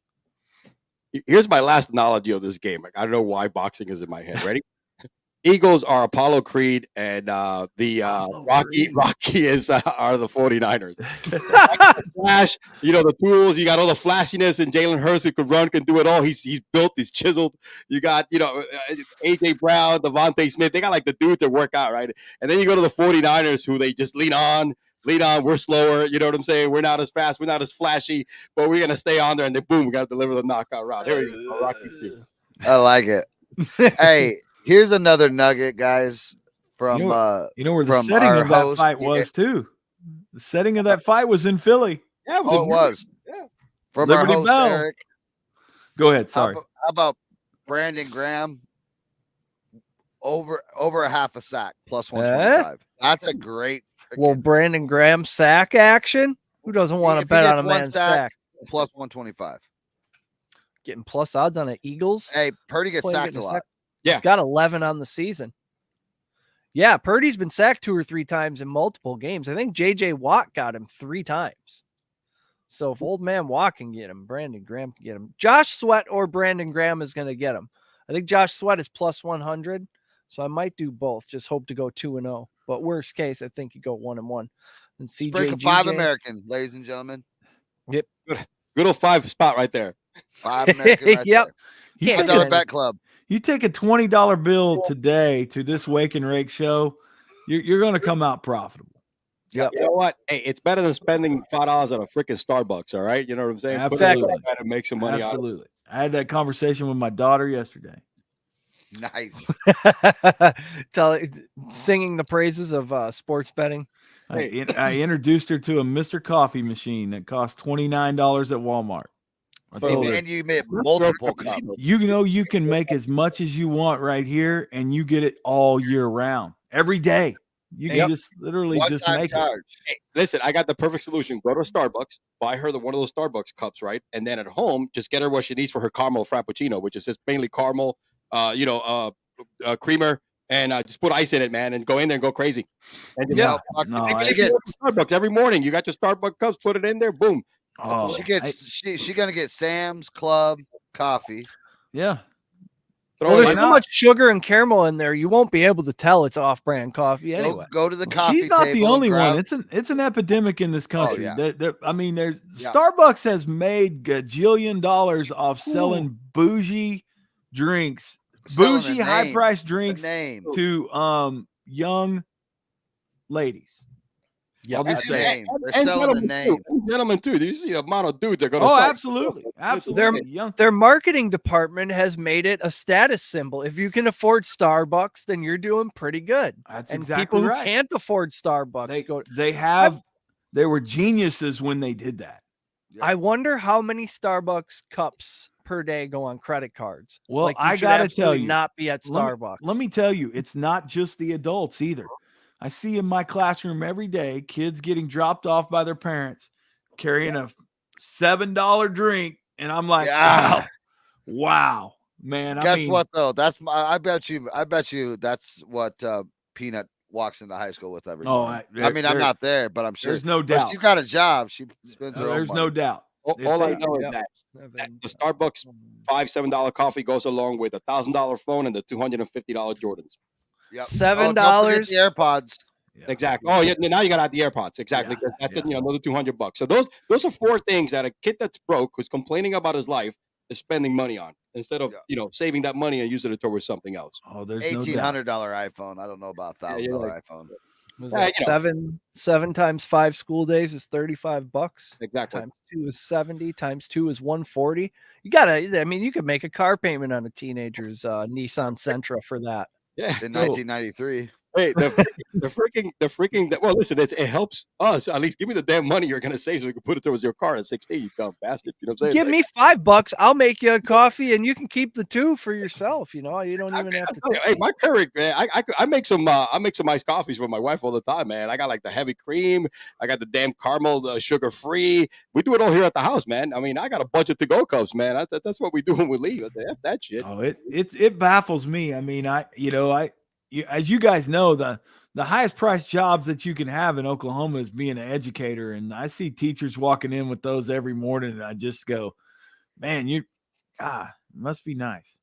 That's what I always get the teachers is Starbucks gift cards or the local coffee shop, Perk Place. Shout out Perk Place. Heavy Steps is here. Heavy. Top of the morning. Hey, hit us up with some of your bets. Heavy, who you got Heavy. today? Yeah, what do you got going on today?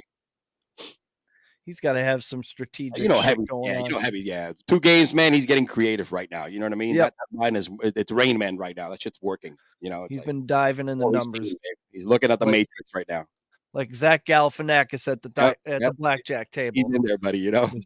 Equations floating around all over the predictive, place. Predictive models and so we gotta forth. make a T-shirt with Heavy going all crazy. He's got a same game parlay for us. All right. I like those. We had a couple hockey bets last night. We can throw together a same game parlay. If you hear the cool kids say SGP, that's what that is, unless they're talking about sports gambling podcast. Yeah, that was a nice little overlap they did there, isn't it? Nice little. So what do we got? I'm going to click on sports, and then I'm going to click on NFL. Borg. Oh yeah, boy, there's a lot of tennis going on right now, gumming up the works on these sports betting sites. It's just because I don't know anything about tennis. Otherwise, I'd be very pro. Soon here after the Super Bowl, so it's gonna be tennis, soccer, like the Liga. They're up in Europe. That's a heavy action. I don't know shit about soccer, dude. It's no, nothing about that. And hockey's pretty big too, but I don't know anything about hockey either. So it's like. I've been watching some hockey lately. Coach dropped off the earth. He loves Devonta Smith today. I do like that. I do like that. Devonta Smith today too. I do. I think he's gonna get a lot of work today.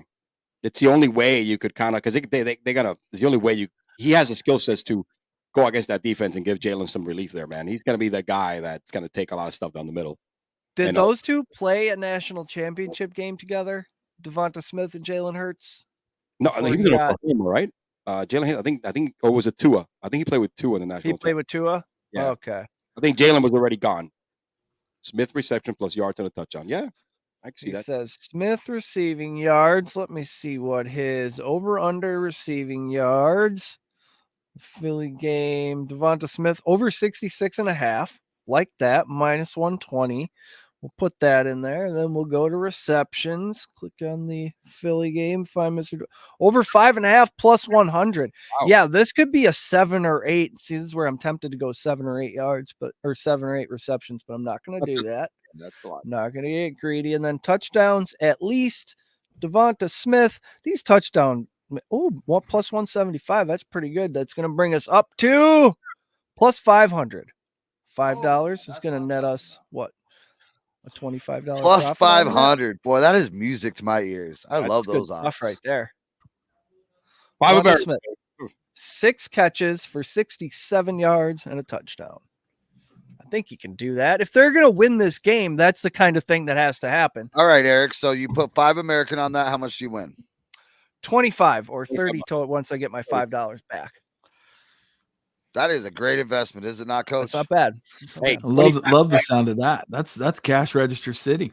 Listen, man, if you're a young kid, $25 gets you a dinner at McDonald's now. You know what I mean, dude? For you and your date. Oh my gosh. Then Not That is quite. true. But Thanks, close. Biden. Yeah. Then we're going to go ahead and click the Biden. 5 on Kyle Juszczyk touchdown to win us $55. Yeah, that's a great bet. Ooh, look for at that. 5 American. We're At gonna any point. We're gonna hit a couple of these. Doesn't have to Indeed. be the first touchdown. It just has to be at any point. He loves the under in the San That's a Francisco gallon of Philly gas. game. Yeah, that's true. That is a gallon of gas. It is a gallon of gas. But we could win half a tank. So anyway. Right. It's worth it. That's right. Let me see what these first touchdown odds are looking like. Boy, they have a ton of props available. What do you think about most receiving yards in the For the game. Oh, or- that's just in the game there. I wonder if championship games, most receiving yards, championship games. Here we go. So, what do we got? Debo is plus 1,200. Ayuk is plus 1,500. Otherwise, you got Jamar Chase is a favorite plus 225. Kelsey plus 300. AJ Brown plus 400. Devonta Smith plus 550. T. Higgins plus 950. I think AJ Brown at 4-1 is a pretty good value there. That's a good value because they're going to have to get him involved. But you said something there that I hadn't even thought about. Let me, Ayuk is a guy that we really haven't talked about this playoffs. He's a weapon that they haven't tapped yet. There's got to be some pretty solid value in Ayuk today, and he's about due to go off. He's about an every 4 or 5 game deal, and then people forget about him. They lull him to sleep with all their weapons. Ayuk may be a good value play today. He's in the props article, I believe. I remember putting that in there. I think his over-under is 47.5. Yep, 47.5. It was plus 100 yesterday when I saw it. Now it's minus 113. So I think you're on to something there, Coach. Because I think they're going to play the run so much when it comes to Philly, and also Debo in the way of the way, because Debo is different type of wide receiver that Ayuk might get, and Kittle, of course, all the short stuff. I think he might break away with a 30-yard touchdown or something like that. You know what I mean? Because that's what he does. Heavy says he played the ladder on CMC receiving yards from 49.5 to 74.5. It's 10-1. He gets 75 receiving yards at 10-1. You guys are going to have to break that down for people that are just tuning in here. What is that? What does that mean? Here's what you do when he's talking about escalators or ladders. That means you're making 3 or 4 wagers in escalating value. So he's talking about over under or 47.5. Christian McCaffrey. Let me pull it up. So on this website, 44 yards is plus 108, 54 yards is plus 156, 64 yards plus 285, and so on. 104 yards is 26-1. But yeah, 74 yards is plus 495. So if you take all those, you're winning as he gets to 74 yards, you're winning 1, 2, 3, 4 bets on the way there. So you're getting 5-1, 3-1, and then another 2-1. So it's like hitting one large bet. And those are really fun as the yards start to tick off. It's like hitting the progressives on a slot machine. Yeah, except for the first one hits your even, and then it's all happy good times after that. Daggum right. It's like you're in the bonus state game. That's exactly right. We did that with you went to the Saquon. bonus screen. I need to get a new website, man. BetUS is not giving me any of that shit. Man. No, that's on BetUS. That's where we do it. BetUS? I'm seriously. What do I? That's where we bet. You go to receiving yards at least. It's probably labeled. Yeah, under props. Heavy, what's the mix in rush yards and attempts? Let's look at that. Over under carries. That's a good question. Joe Mixon is at 14.5. Pacheco 11.5. McKinnon 7.5.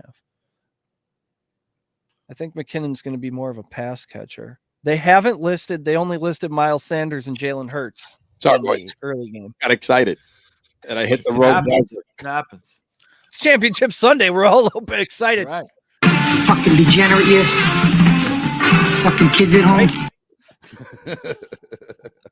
Oh man, that's all right.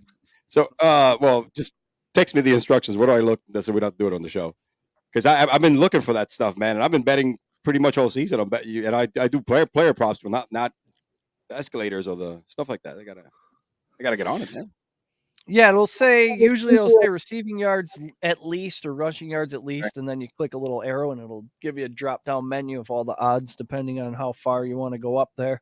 Under the player props stuff, right? Like under the if I click here on football, then just because it gives you the option of select game first quarter. No, just go up at the top. It says live betting, props, Okay. odds, boosters. Go to props, and it'll pull you into a different screen. Okay. Props, dog. And then where do you go from there, Eric? Then it'll say, well, I don't have Bet US, but I assume it's going to say receiving yards at least. It'll give you over under, and then below that it'll say at least. Okay. And then It'll we be a would go different to San Francisco game, right? And then we would hit Christian McCaffrey, right? Or who are we betting on here? Yes. Christian McCaffrey. And we're starting at plus 44. Yeah, I think he said 47.5 and he was going up to 74.5. That's right. 49.5. Yep. And then I just click them. Yep. 44 is plus 108. And then they go up from there. 74 is plus 495 over there too. You just click them all? Well, you can. That's how it works, depending on how high you want to go up. Just get busy and just bet them all. Yeah, I mean, we have them at plus 125, didn't we, Eric? All purpose. This isn't all purpose, though. No, this is just receiving yards. And I think he's onto something. I think it's going to be dump off passes to McCaffrey to get out of trouble, more so than handoffs. I think McKinnon's similar thing. Just get the ball in shotgun, dump it off. Well, there's going to be a lot of that today for them. And is this a parlay? No, these are all individual bets. So just boom. That's what it's called, the ladder. Yeah. It's just a style. Would that be a style of betting? Right. Or what would you call that? Or escalator. Yeah, escalator or ladder bets. I like ladder. It comes off it was cool when you said that. Yeah. Comes off the truck. You can picture the rung. You can picture the numbers on the rungs of the ladder and so forth. No, but listen, so you walk into the Caesars and you're like, hey, give me the ladder. It just sounds good. I'll take the ladder on that. Sounds legit, right? Yeah. I wonder if you could use it as a verb. I think ladder that up. You know, in Kansas City's going to have a lot of check downs and dump offs today. They're not going to want him to get hit. They're not going to want him to get, and he's going to have pretty detailed instructions on, hey, we're going through reads, but we're checking down here at the first sign of any trouble, because they cannot afford him to leave the game in the first quarter. They can't. They don't want that. No. That's a circle the wagons moment for the Chiefs at home to see him headed to the locker room in the first or second quarter. You cannot do it. Yeah, and people be like, well, Henny took him 98 yards down the field. He had 23 passing yards on that drive. Not today. No. That's not what I mean. Again, Henny, I will say this.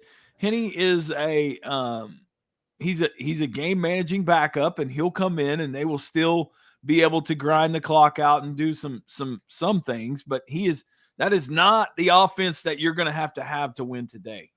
You're not getting an AFC championship with Henny at under center. No, absolutely not. That's why Mahomes is there. If they knew they could hang in, then they would probably save Mahomes, but no.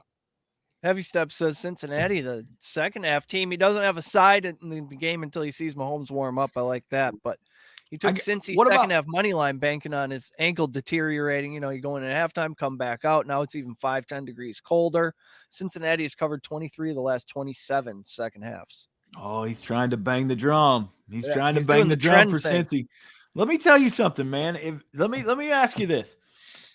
Cincinnati and Kansas City, a 14-10 halftime, something like that, 13-10 halftime. Mahomes goes in early. That would be the only situation I could see where that would be an acceptable deal, because I just think that they're going to need him the entire game, and I think that there's going to be specific, detailed outline of, hey, we're already wounded back here. We cannot allow anybody to get to him, and here's your instructions. At the first sign of trouble, you either got to get rid of it or check it down. And so that bodes well for the check down receivers. I mean, you got Pachinko and Oh, McKinnon's gonna have McKinnon, yeah. Kadarius Toney, he's always out there on some kind Yeah. of bubble screen situation. or I like could see that happening a lot today. Those guys are going to get a lot of touches because there's not going to be long progressive reads. He's not going to have the mobility today to be able to do that. Yeah, Tony's reception total at 3.5 is intriguing to me. Maybe somebody saw something at practice. They anticipate him being a factor. He's a playmaker. That guy can just give you 100 yards out of nowhere. Well, and the one thing that we touched on a little bit last week's Bills game really showed you the fact that the Bengals secondary is not bad. Now, snow is a great equalizer, and I don't know how much of it was weather, but we keep saying this every week. The Bengals are beat up. The Bengals defense, it's a bunch of no names. I mean, and they keep getting it done. So, I know they're not scared to play an Arrowhead. Nope. Definitely not. No, but let's hold up on that because they've only played one game. We've already talked about that. That's not a data cluster. So we can't really make it's a data one game point. is nothing.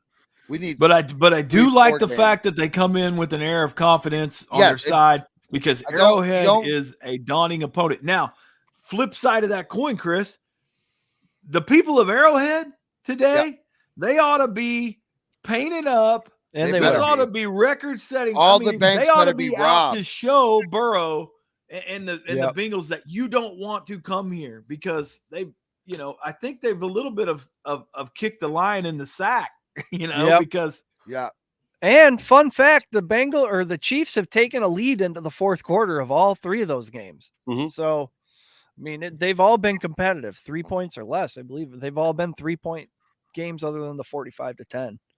Joe Burrow's the real effing deal, though. So he's going to be calm, cool, collective, and he's going to play great football. So Mahomes has to as well. Well, and the key to that game is literally, can they get to Burrow? If they can't get to Burrow, the Chiefs win, and all their offensive weapons are not they're not going to be able to outscore him if they can't get to him. They're going to have to get to him. Yep. Heavy likes Mixon rushing yards too, and Purdy under attempts. Purdy over a half interception is now plus 170. Money on him to not throw an INT. Plus 129. I don't hate that. I don't hate that. I think he's gonna. Well, if he's just throwing 10 yards or less, that's probably a great. Yeah, that's not a bad. It's not a bad play if he's just dumping it off. Which is what they're gonna do for 3 quarters. Yep, and then they're gonna streak him out after they're all beat up. Shanahan, so you give the coaching nod to the 49ers in this game, Chris, or what do you think, Coach? I don't. I mean, I don't know. I can't tell you. I mean, I don't. I am not a huge Shanahan guy, but he does do some interesting things. I like the 49ers and the way they're built. The 49ers are built to play all 4 quarters, and the Eagles. And there's something about them that I just can't all chips in and go, man, this is it. This is the show pony. I can't do it. And even after last week, I still look at it and I go, well, they're the home team and they are the 1 seed. They did show me why they were the 1 seed, but there's something about them that I just can't get on board with. And is it that Bosa could take Hurts out at any moment? I mean, I do. Again, they're in a similar boat as Kansas City is. Yeah, I mean, one sack people away. Talking about that, but he's not. He just came back, and these defenses at this stage in the NFL are legit. Yeah, Bosa's legit. Bosa is a man. He's a force. And here's and he's not afraid to hit you in the shoulder. No, the 49ers defense is pretty salty. I mean. Coach, I think the reason why you don't feel the it for the Eagles, and this is to say I'm with you. I think it's also you're going against a team that's been there before, so that has to count for something, right? Sure. The Niners have been there a few times. Last year, the year before last, where they make the Super Bowl. Kyle Shanahan had us coaching big, like you said, he makes some really wanky decisions, but he's also been there, right? And that's why something. It has to mean something. So I think, and players have been there. Kittle has been there. You know what I'm saying? Yeah, CMC's been there. Yeah, CMC. I think CMC has never been there. This is his first time ever making it this deep to the playoffs. Well, yeah, but he's at least he's a veteran. As a pro. You know what I'm saying? But that's what I'm talking about in regards to the pro level. I think everybody on the other end, like AJ Brown, they made it to the playoffs, but they didn't have deep runs, right? Devontae Smith, second year. I mean, Jalen, again, he made it to the playoffs. First win this year against the Giants. It's not like he won before. I think that's where I lean, again, because of the way they're built and the experience. Have been there before. I lean more to the 49ers. That's why I picked them to win this game as well. It's not a cakewalk, right? At the end of the day. So, but that's where I kind of like, I understand that I don't feel the warm and fuzzies about Philly. Right. No, I can't. Yeah, I can't get on board with them. I can't. Be the number one team, right? And I can't tell you why. I mean, because we should, as a collective group here, we should be touting the fact that they are the 1 seed. They showed us why they were the 1 seed. They're at home. All the intangibles say Philly should win this game, but I can't get on board with them. I can't. Not against a championship caliber opponent that's coming to town today. That's well balanced. That does a lot of things well. So you ask me if there's a coaching mismatch. I think that I think there's a mismatch in a lot of areas that intangibles. Hey, E-Man, Eric, will you circle back to your DFS lineups real quick? Eric has a DraftKings. I didn't do a DraftKings. Eric does. Eric, yours is pretty good, which is similar to my one. I'm just looking it up. What would it be under upcoming? I made 2. I made the Joe Burrow, McCaffrey, Eli Mitchell, and then Chase, Samuel, Higgins, Hurst at. Oh, we're writing stuff down. I'm sorry. This isn't like before when we were comparing lineups. See, this is things I'm learning as I become a seasoned veteran. Okay. Quarterback, Joe Burrow. We're going to stack Joe Burrow with Jamar Chase, T. Higgins, and Hayden Hurst because nobody else is doing that. Then we got Christian McCaffrey and Elijah Mitchell at running back. This is my, if you don't want to be like anybody else, lineup. That's tournament lineup, right? You want to throw that in like tournaments. And then McKinnon and at flex and the Eagles defense. This one. Go ahead. Sorry. I have a little bit more sensible one here with Purdy at quarterback. He's just going to give you, a couple 100 yards, maybe a touchdown or 2. And then the backup running backs, I went with McKinnon and P. Ryan, who I think are both going to be more involved than we think, which allowed me to get Jamar Chase, A.J. Brown, and Devonta Smith and Deebo Samuel in the flex. That's a lot of money right there. And George Kittle. And then the Chiefs defense. Wow. I don't have Chase is the only Bengal besides P. Ryan, so I'm not too scared of playing the Chiefs defense there. Well, I got a question for you guys. I got a different angle. Heavy, you're right. I mean, if I was betting that game, which I'm going to tell you, like I said early in the show, I don't like the 49ers and Eagles game. I don't like it at all because I think that both of those games are going to be, both these games are going to be great to watch. Mm-hmm. I really don't know when it comes to the 49ers and Eagles what we're going to get. And it makes me think about what's the odds of the 4 teams that are still in the dance, guys? What's the odds that somebody doesn't answer the bell today? What's the odds that somebody doesn't show up and doesn't answer the bell and we look at something that's one-sided? Because usually in these games where we look at these 2 great matchups of great teams, and on paper they fit together so well. There's sometimes occasionally one that will just not answer the bell. Kind of like last week. Mm-hmm. We looked at the Giants riding high coming in. They had every reason to go into Philly and be competitive, and they literally just didn't answer the bell. What is the odds? And I ask you smart gentlemen on this panel, I'll even include you, Heavy.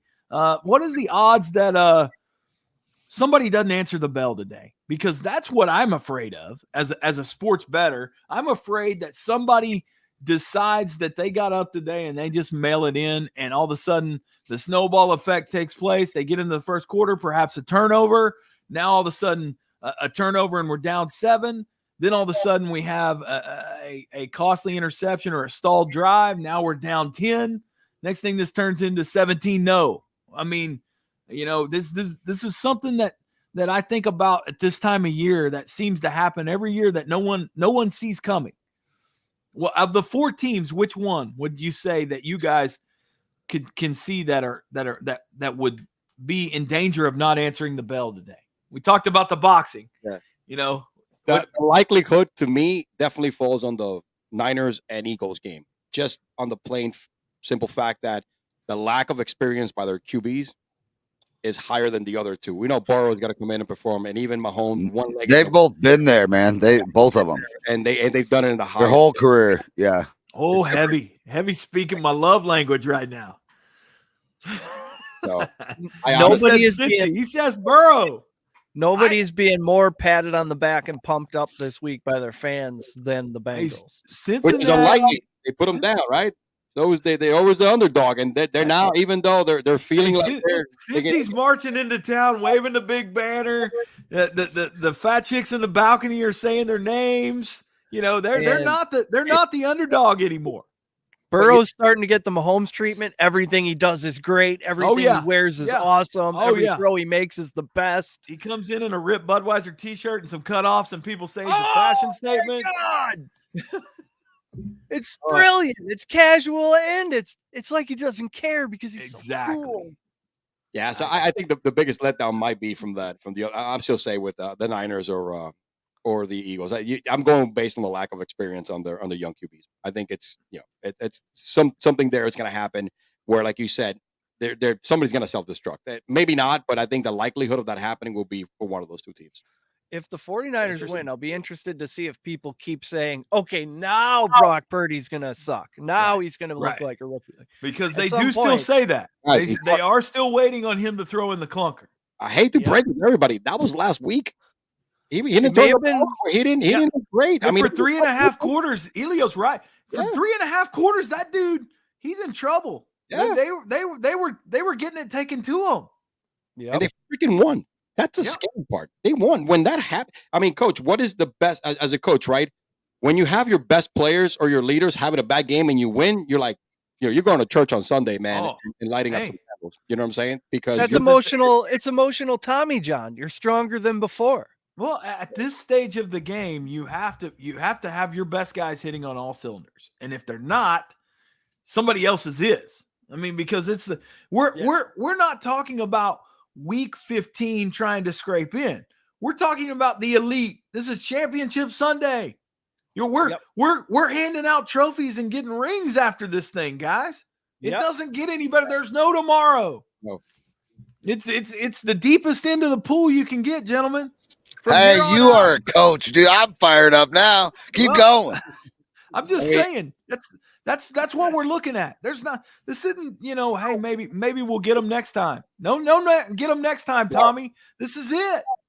No, get them next time. Ain't no next time. The team has been playing too hard around Brock. That's what Jonah says. It's like, Rudy, get in the field. Yeah, it's all hands on deck. It's the fullback. It's all of them. That dude is a great story. I mean, as much as even if whatever happens today, he's going to be starting next year. I think Trey Lance got to get traded. At this point, why would you I don't know. It's going to be something. I think he's going to be starting next year.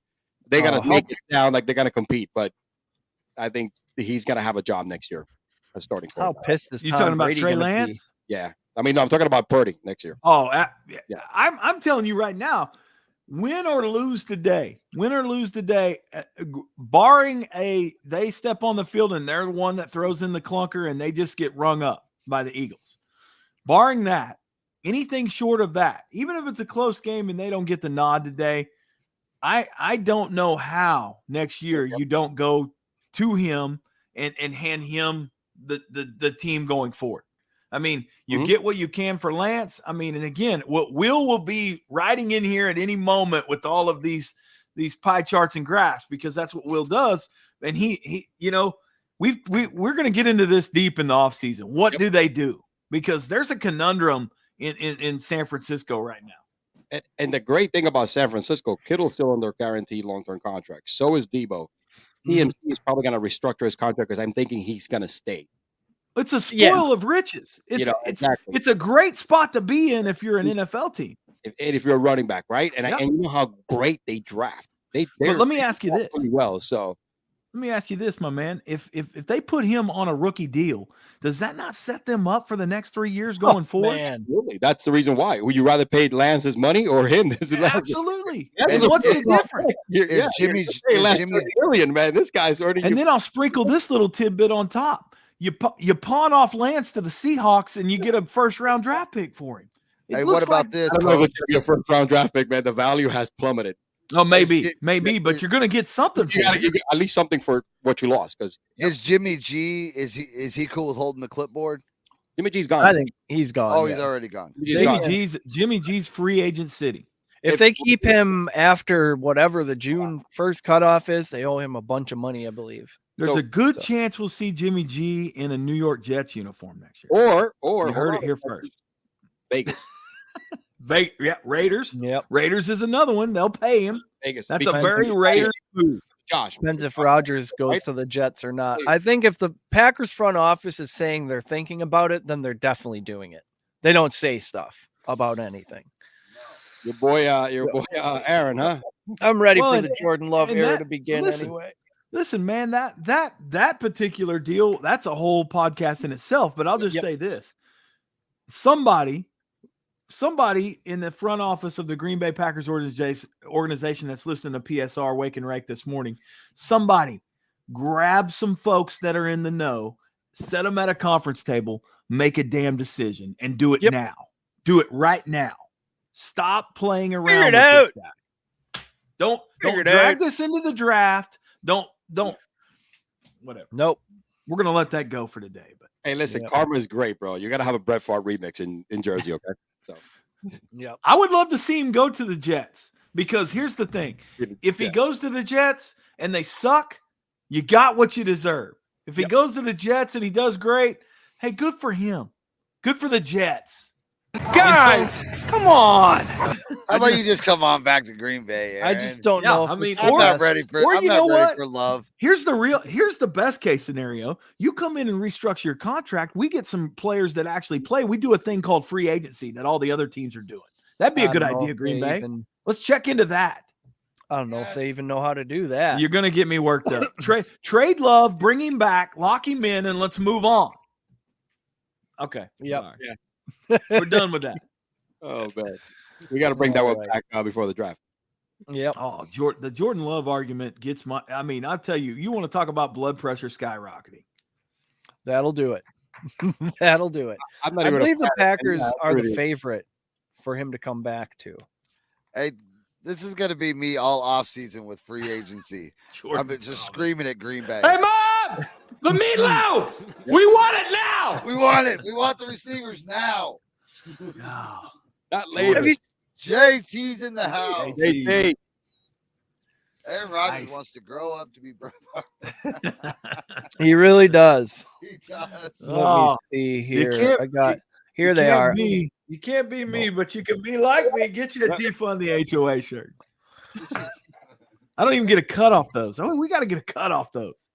Do we get a cut? We need a cut. Yeah, we get a little cut somewhere. There used to be odds for where he would go next. Now there are not. So maybe they've taken him off. Vegas is tired of it. Maybe there's developments. Who knows? You know that you really have gotten old news when Vegas gets tired of it and pulls it off the board. We don't even care. That's how you know it's not. Just make a damn decision. We're done taking wagers. Go to the Jets. Go to the Raiders. Go to fucking Belize. We don't go to Disneyland. Miami, you know what I'm saying? Yeah, one-way ticket. I saw today where Miami's out on Tommy Terrific. Yep. It came out. They said they're not. They're all in on Tua. Man, really? I got to tell you, Steph, we've talked about this 3-0. They're 1-0 in Kansas City, and I've been to Kansas City with Coach. That's a different atmosphere, and this is going to be off the hook. So with only them playing one game, we don't have a data cluster to be able to even form a good scientific hypothesis. Yeah, I love the fact, and the media's banging this 3-0 drum, and so is the Bengals, and they should bang it. If it helps you win, bang that drum. If the shoe fits, wear it. Wear that son of a gun. It's strategically right. If they win, bam, great rating, Super Bowl. And if they lose, look at Patrick Mahomes, the greatest ever again. There's no what a warrior. You know, ESPN made storyline. You're right. It is. If the Chiefs win, well, they were due. Yeah, exactly. Look at Mahomes, man. I mean, it's great both ways. You got two guys, which, like you said, I think it's Mahomes, and then you got all the quarterbacks. But I think Joey this year, even without winning a Super Bowl, has put himself as like, yeah, he's the closest one to Mahomes. He's really good, man. Yeah, so. And he doesn't even do the 2022, 2023 rushing thing that all good quarterbacks seem to need to do. He just picks you apart like a Joe Montana type situation. Yeah, Joey's and Tom. I keep saying he has that Tom Brady factor of I'm going to win wherever the hell I go. He has that man. You're born with it. It's not even taught. And there's a lot to be said for that, at the 2-minute warning in the huddle to have a guy like that say, hey, let's go out there and get this 15 yards. And you believe him. Like, yeah, we are going to get this fucking 15 yards because Joe said so. And Joe gets shit done. You know what I mean? It's like when Chris says, we're going to start doing this thing over here and then this is going to happen. I'm like, oh, yeah, then that's what we're doing. It never even enters my mind that it won't. And that's the reason why he's so confident with what Jordan said. He has the best weapons in the league because he knows how to use those weapons really well. He plays the balls where freaking Chase knows exactly what he wanted. I mean, he's so well connected with him and Higgins. And that's the other great part about a great quarterback, a great leader, the guy that has it. That dude understands his counterparts, his players, right? Where these guys want the ball, where to hit them in stride. That's the difference between a winning quarterback and a guy that has all the gifts and goes okay. But when he matters, and that defense is a lot tighter and that coverage is a lot tighter, that's where that next level that Joe Burrow has comes into play. Well, Dick, here's the deal. I'm the best there is, plain and simple. I mean, I wake up in the morning on dish excellence, and nobody can hang with my stuff. I'm just a big, hairy American winning machine. And that's all Joe does is win. I mean, that's what he does right now. And I think that's kind of what has Even separated you. Yeah. I think that's kind of what has separated the Bengals and the Bills too. That T. Higgins is that true number 2 receiver who you can count on if the number Mixon's 1 gets a locked good down. running back. And Gabe Davis just is not. Yeah, and then you got Mixon and Singletary. And P. Ryan would walk into Buffalo's running back room and be the starter right now. Yep, absolutely. I think they're looking at Dalvin Cook's little brother to be their starter next year if they don't draft anybody. He runs the ball better than Singletary. I mean, Singletary can catch it a little bit here and there, but they should have done it more with those two guys. I think Cook has some talent. I got the first pick in our dynasty league. I'm hoping that Bijan Robinson doesn't go to Buffalo because I feel like that's not where you want your running back to go. I almost hope Jerry takes him. Just make him the new Zeke. Give him the ball 25 times and let's do that. Hey, I hope the Giants takes him so we don't have to pay Saquon all that money. Well, I can tell you both the Cowboys are in trouble free agent wise. Yeah. I don't know that they're going to be excited about. They're going to have to do some things. Yep. Starting with Zeke, bro, he's gone. Yep. And you got Pollard coming off now a broken Which I'll spin you this. Ankle. How about this? How about a discounted Zeke? How about a discounted Zeke in a Buffalo Bill uniform? Yeah. Zeke has said he'll take less money to stay in Dallas. So I wonder if Jerry will Zeke's not going to have any choice. Zeke's taking less money whatever uniform he wants to wear. Cut is what's going to happen, right? Yeah. Or Zeke's going to be selling Kenmores. Yep. I don't know if, just thinking about that, what was it? All for one or one for all or whatever that behind the scenes series is that isn't Hard Knocks with the Cowboys that they did. I didn't like the vibe that he brought to the locker room with his, fancy bags and, he's just not a tough guy. Buffalo's a tough guy city. That locker room became disrupted when Zeke started sitting out. All right. He wanted to be the number 1 paid freaking running back. Okay. That's when it started right there. Somebody's going to have to get a hold of him and make him understand that you are not the Zeke of old. Jordan says, you are not him. Buffalo already has 2 running backs who can run for 2.4 yards per game. That is good. That is true. That is true. They don't need another one. He got a good run, man. He made some money. He reset the market. He set the market price for running backs. But it is good for him for getting them to pay him. Yeah. Prime Zeke was something else for 2-3 years there. He had a good run, but the shelf life on running backs are not what they used to be, and you can get one by committee. You can do that. Perfect example. The guy that you just spoke, Bijan, that guy has all the tools. He's next. He could be Saquon. He could be CMC. He can catch it, run it. He's going to get drafted in the 20-something pick, probably most likely. Yeah. He's not going to go early. He's not going to go in the top 20 maybe. So you could pick somebody in the late rounds, a team that's already in the playoffs, and there's your running back for the next 5 years. Well, that brings up a good argument that you guys are bringing right now, and that is we literally have two teams with established number one guys in CMC, and then you have Mixon. They're number one guys, and then we have two other teams that do it by committee. They literally do. They have one guys, but they have multiple guys. They're committee guys, so it'll be interesting.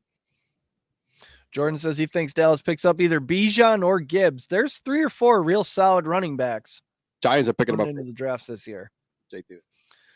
Are the Giants going to pay Saquon and Danny Dimes? Are they going to pay neither? You got to make a choice, man. It's going to suck.